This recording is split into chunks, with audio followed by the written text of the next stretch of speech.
Hey, welcome back to the Ping Pong Flick Show. My name is Chris Wong. Sorry I haven't posted in a while. I had a pretty packed weekend with the family, with the kids, and of course, we celebrated Godzilla's 64th birthday. Happy birthday to the king of the monsters. And as you all know, I am a huge Godzilla fan. I haven't been making too much Godzilla videos as I've, kind of doing videos every other, maybe every other day, because I've got a pretty jam-packed job and, the kids and everything. But I'll try to post this when I can. But yeah, Godzilla had a 64th birthday. Hopefully there's more a trailer. Hopefully Sam Parker mentioned Aquaman could have another trailer from Godzilla King of the Monsters, and I can't wait for that. Speaking of Aquaman, all right, let's go into the DCEU updates just a little bit. Aquaman is complete and ready to go, according to James Wan, as he posted on Instagram. Or was it Twitter?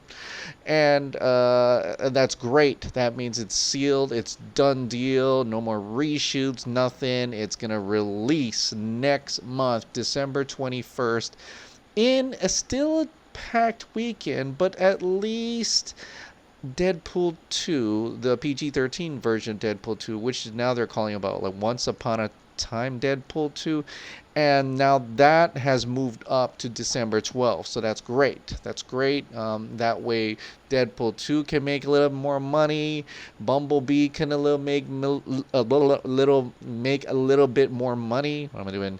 And Aquaman, of course, make a little bit more money. I don't know, is Battle Angel Alita still during that time? I have no idea, but it's still going to be a packed weekend, and hopefully a little bit more films start to do that as well as we get closer to a pretty heavy December, where I'm going to be really going to the movies very often. Very often, which is cool because this was kind of a slump little bit, and now we're getting back into the blockbusters again, which is really exciting, really awesome. And I can't wait to get back in the theater and get some popcorn and stuff like that. Love the experience, and that's why I love movies so much. The experience of going into the movie theaters cannot be beat. I don't know about you, but that's for me. And so Aquaman, ready to go. We've got some TV spots here and there. Trying to watch too much of it because I don't want to give away all the little bits and pieces of scenes that would have a better impact when you're watching the film. I get if you want to do that, that's cool as well. But speaking of Aquaman, it was kind of interesting that Mario Robles, Revenge of the Fans podcast, actually put up a nice little article about how he's saying that Aquaman wouldn't save the DCU, but it would. If it does good, it will be good for the DCU. They will still keep going on it, but it will be good for the Snyder canon, and I believe that because in terms of Snyder's legacy, Jason Momoa, Amber Heard, this was his legacy that he started out, and so that would be a good thing. If it knocks it out of the park, like how... Now, what I mean by knock it out of the park, I mean in general, in mainstream audiences as well, how Wonder Woman was perceived. Even maybe for you or me, it wasn't my favorite DCEU film, but at least on a broader scale, it was widely accepted. So if Aquaman can do that, it could be quite something. And you can have two in the bag and things like that. And maybe we'll see how the movie turns out. If there are elements in there that actually connect to what Snyder had originally started, that'd be great for the Snyder canon as well. Maybe make it a little bit more easier for the studio to say, I think they're okay with the Snyder canon. I think we can move together with the Snyder canon, and maybe we could allow someone to bring something else to the table that's very, very much connected to the Snyder canon, if you will. So I think that makes some sense to that, as in terms of logic. Yeah, that makes some sense to that, and I could get behind that. I will watch Aquaman the opening weekend. I mean, it's a DC film. I want to see how it goes. It looks fun. It looks like a lot of adventure. My kids will probably love it. My wife will probably love it. And I just want to get there, have a good time, and see how it goes with that movie. The next on my list is Christina Hodson. Talks about Birds of Prey and Batgirl. Now, she is this writer for the movies Batgirl and Birds of Prey. Now, interesting, she talks about Batgirl a little bit, and I'll share it right here. Uh, this is from LA Times. How much can you share about working on Batgirl? And she says this, basically nothing other than I'm really excited because she's Batgirl. She's all the things I love about Batman. I've always been more interested in humans than supernatural things and monsters. People are capable of profound good, but also profound evil. The things that people will do when you back them into a corner are amazing, terrifying, and wonderful at the same time. And it draws out these primal things in us, good and bad, and that to me is so fascinating. Now, she talks about Batgirl and writing about Batgirl. I don't think it actually has been greenlit, so there's scripts all the time. Like there's stories and scripts all the time for movies that never get made. So we're not sure if it's ever gonna get made. We'll have to come to see how she fares in Birds of Prey. I think that's her test. If she does, Birds of Prey comes out is awesome. Even if she wrote Bumblebee too. If that comes out and that's awesome, then she's gotta have a lot on her resume, and the studio will back her up and says, you know what, you write some awesome stuff. Come back, let's do Batgirl. Maybe that's where the direction we want to go into. She talks a little bit about diving into comics lore. What was it about Harley Quinn that spoke to her? And she says this, I just fell in love with Harley. She makes me laugh, but she also makes me cry. She's got such emotional depth that is completely contrasted by this light, superficial, fun exterior. Even in the comics, when she is at her best, she's doing something bad. And when she's at her worst, she's doing something good. And that makes her so interesting and so much more real, because that's what people are like in real life. Very few people are just purely heroic or purely villainous, and she's this wonderful balance of everything. So she's been, pretty much a normal human being. And I think the way she's writing her makes her relatable to other people in the world, where she doesn't have superhuman powers, and we understand that. She's grounded in our society, grounded on Earth, and so she's a real human being, and she has these things. Of course, she's crazy. As you've seen in Suicide Squad. So I'm very interested to see how her character, in a way, maybe changed in Birds of Prey as compared to Suicide Squad, when she's finally broken away from the Joker's spell, if you will, or her romance or her love for him, in a way that I don't know how she's break off or he's missing again. Who knows until we actually watch the movie.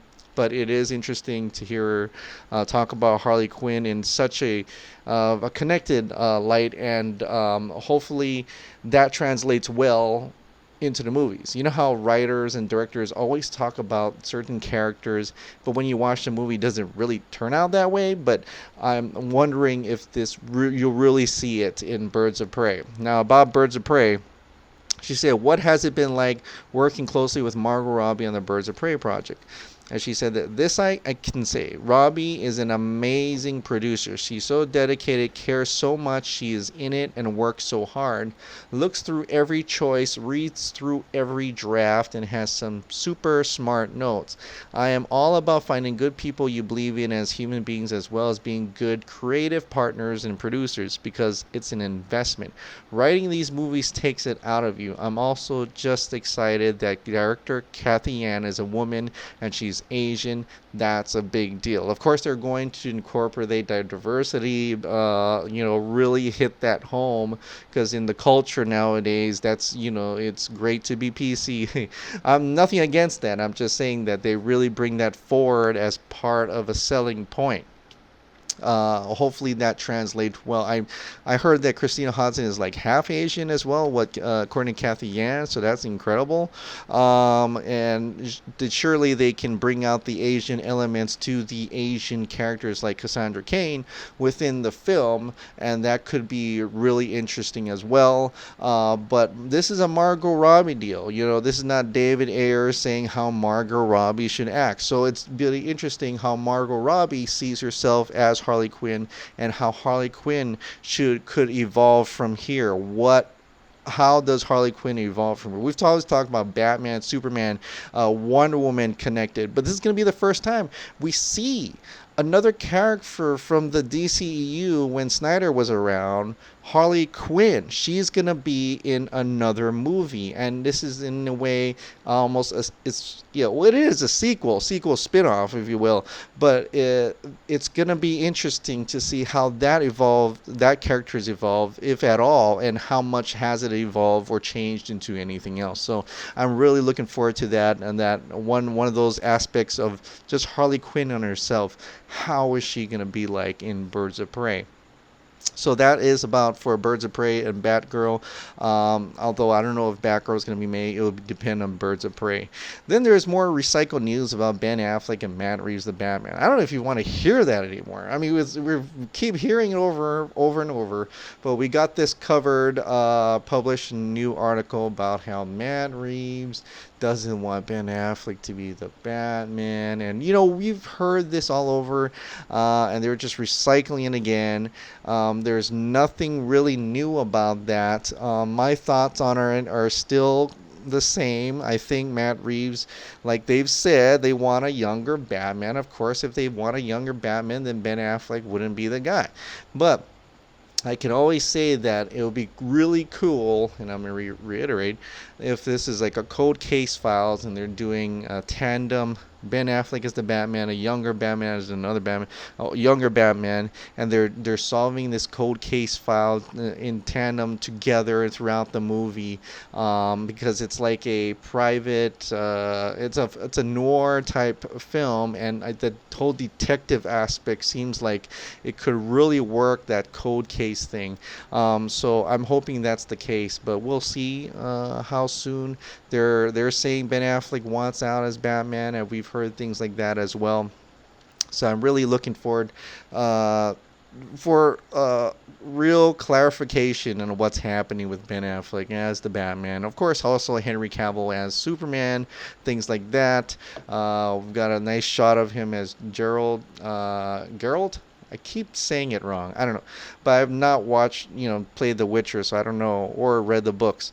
But he looks okay. I mean, he looks more like Legolas or, one of those elves from Rivendell, but it's a fantasy, thing. And he looks like he's going to, just like how I've heard people that there's like a lot of sex in the game, so he looks like he could be having a lot of sex in the series. It's a Netflix after all, and they've been busting out some really good stuff. By the way, Haunting at Hill House, if you have not seen that, do yourself a favor and watch it. It is maybe the most amazing Netflix experience I've ever had.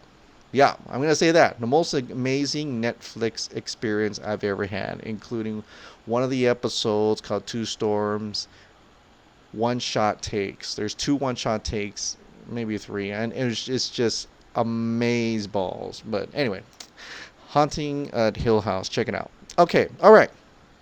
Let me take a drink here. Let's end this a little bit about the Snyder Cut. Now, I was pretty much away from Twitter throughout this weekend, but I know there was a lot of discussion back and forth about the Snyder Cut and what's going on. I know they had the American Suicide Prevention rally, or was it a parade or something, a walk, a movement. And even Dave Pina was able to, it was kind of cool. He actually attended that. That's great. I don't know if he saw Snyder at all, but there's I guess you can say divisions. I'm just gonna go on and say it. Yeah, there's some divisions within the Snyder Cut movement, if you will, or just a fan base, and you will. and a lot of them, it gets kind of getting on the angry side and not so angry side, pointing fingers like why aren't you supporting and things like that. Now, I can only speak for myself. I am a dreamer. And Dave is a realist, okay? And we've known this already. We've known this for so long. He's really grounded. He knows people in the industry. I mean, he says he has a source, and he's in California. So there are a lot of people working in California, especially in that area. I'm just saying that they probably have more sources than other people around the world, things like that. And including myself, I'm all the way in here Hawaii. But I like to do that tinfoil thing because it's fun. It's really fun. And a lot of people would say that, are you overhyping and things like that? Maybe. I may be overhyping things like that.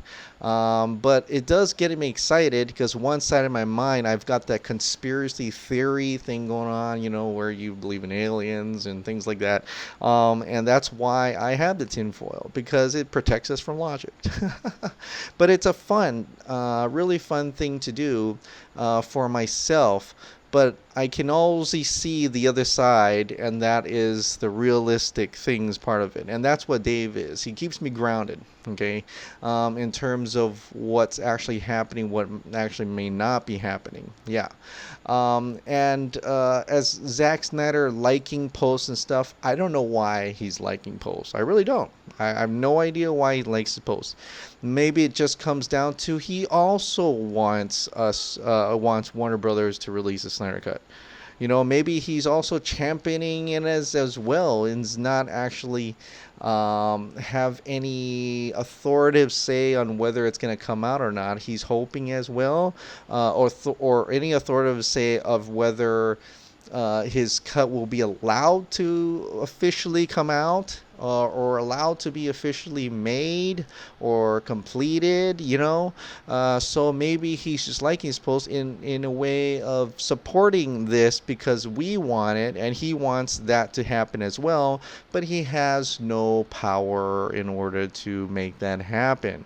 John Aaron, even from DC Films Hub, also kind of relayed that same message, that Warner Brothers doesn't have something that can be released. Of course, when we're saying release a Snyder Cut, we're saying it in, at least for me, most of the time, in general terms, because one, it is a catchy phrase now. Everybody seems to know that, right? Hashtag release. It's kind of be weird if we changed it now to hashtag leak the Snyder Cut, even though I've said that some multiple times. But it's a broad term, and we like to use that word, that term. And not everybody's going to share the same feelings, of course, and not everybody's going to be totally updated on what's in the world with the Snyder Cut and how much was done, who has it, things like that. But for the most part, I think for the most current people, it is seemingly apparent that there is a cut, there's a Snyder Cut. It may not be finished. Once again, it may not be finished. And Warner Brothers probably doesn't have it. And it is in Snyder's hands. So, in all intents and purpose, it should really be called Leak the Snyder Cut. Of course, if you leak it, there could be some legal backlash to Snyder himself if that were to ever happen. And I know I've talked to a few people who've emailed me over the months that talk about, and I couldn't believe it myself when they said that Warner Brothers doesn't even know he has it. They don't understand what's this Snyder Cut thing, and that other people are saying that there's these third party like companies who are helping him finish it. Things like that. So I don't know who to believe, really. And that's why I put the tinfoil on, because it is fun to talk about it, but in a way relating to you. Do not take it too seriously. But at the same time, have fun with it. Have fun thinking about this, thinking about the possibilities of what may or may not be true, what may or may not happen. And I love what Dave says. I really do. I appreciate his realistic, grounded communication, how he talks through his podcast and stuff like that. I know he was going to release one soon. He's a friend. He's a good friend. Even though I'm the dreamer, he's the realist. I believe we're friends and that we can still talk on a really calm basis and things like that. And I'd love to go on his podcast again and the shows and things like that. But in all, everyone wants to see the Snyder Cut. At least that we have in common is that we all want the same thing, the Snyder Cut. So I don't think we really should be pointing fingers and things like that. There's different ways that how we can approach it. There's different ways how we can talk about it. There are different beliefs that we had, but when it comes down to that one single aspect that we all share, is that we all want to see the Snyder Cut, right? We all want to see the Snyder Cut. And I think that's something to hold on to. If anything, it's something to be hold on to, something to respect in everybody. That we all want to see the Snyder Cut, and at least for that we can come together and be a singular type movement in that we all want to see the Snyder Cut. I mean, how plainly I could say that, and whatever happens, I don't know what will happen. A lot of people maybe come on the YouTube channel and proclaim that they know something's happened. Who knows? There are people who proclaim that something's not going to happen, and who knows? Only time will tell. I know this, though. There is nobody really saying that either Warner Brothers, an official with an official name, has said that it's not coming out. Zack Snyder hasn't really come out and said it's not coming out. And I think that's a good thing. Like I said, silence is good right now, because if someone actually officially came out and said it's not happening, then all our hopes can be pretty much gone by now. But who knows, right? I mean, we just recently heard from DC Films Hub podcast, which I told you to go listen to, and I hope you did. John Aaron says that he knows someone who got a survey about how the DC streaming services is, and what that person thought about Justice League, and like on a rating or something like that. So I don't know what that means as well. It could really mean anything. Like, is Justice League the movie can be on a DC streaming service? Who knows? Or are they really talking about, do you want that one, or how about the Snyder Cut? Not that they said that. I'm not saying that. I'm just saying that. I'm just saying that I've always said that DC streaming service would be a perfect place to plop down the Snyder Cut, in terms of not having to buy out more movie theaters and things like that, or making physical copies of something. Just get that. However, if they want it, the only investment would be actually doing these special effects and finishing all that stuff, and then just plop it on DC streaming service, and then they could probably maybe acquire more subscriptions out of there. There's a little bit of value within that, and because of how Titans is, how, like I said, Snyder-esque in the way of tone, it'd be perfect for a Snyder Cut, in which we know that it's a lot more darker, not as happy and comedic and go funny than the Joss Whedon cut of Justice League. And for the most part, it would be out of the public in a way. Fans would know of it and go and have to subscribe to DC streaming service. So I don't know. For me, it would be a win-win, but who knows what Warner Brothers is thinking right now? Who knows what they're trying to do? who knows what AT&T Warner what they're trying to accomplish with the DC streaming service. How much more content can they put on there to get it going? I mean, they don't even have Man of Steel on there. They don't have Batman v Superman. They don't have Wonder Woman.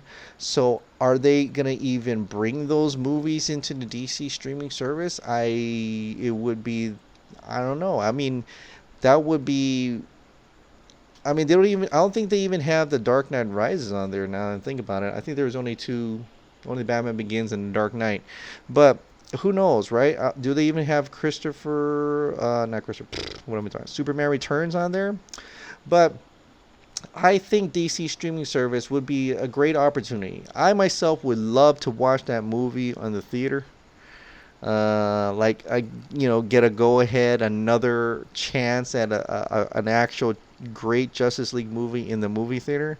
But I'll take it if it comes on DC streaming services. If that's what it takes to show the studio that there is some profit to be had with this another version of Justice League, then yeah, I'd say go for it. I wouldn't mind that at all. But that's all in our head, by the way. This is with the tinfoil hat on, about what John Aaron was talking about, of what that survey meant. That's just in our heads. We're just thinking that it could have just been a simple survey. And if we're talking in Dave terms, that's just a survey. They just want you to know if Justice League is good for the DC streaming service. Would you subscribe to DC streaming service if Justice League was on there? That's all it is. And on here we were like, well, what if it's about the Snyder Cut and things like that? So you can take and you believe what you want to believe, but it's just fun to believe in the possibilities of what could happen if Warner Brothers and Zack Snyder and all these things start connecting dots, and then we eventually get the Snyder Cut. Who knows? Who knows? But in that case, like Dave says, keep your expectations low. It's fun to think about those things, but also just be aware that none of those things may happen. And that's how you should see it anyway. But hopefully we hear more about it soon. Hopefully there's some things coming up that could be about the Snyder Cut, or even a little bit on the side, or related to the Snyder-esque universe in any case. And at the same time, we'll keep watching, we'll keep waiting. Maybe John Aaron will dig up some more stuff. There is a periodic table of Justice League that I have yet to check out. It's over 5 gigs, and I ran out of space on my mega storage, so I'm gonna have to clear that up. Once I watch it, I'll let you know what are my thoughts on it, and I'll put that in the link once I find it again. Put that in the link in my description. So anyway, that is it for tonight. Long video, sorry. I hope you have a wonderful week. It's election day tomorrow. Go out and vote. And I have to watch all my kids. No, kids don't have school tomorrow. All right, guys, that is it for tonight. Thank you so much for subscribing. Thank you so much for watching. I'll see you next time.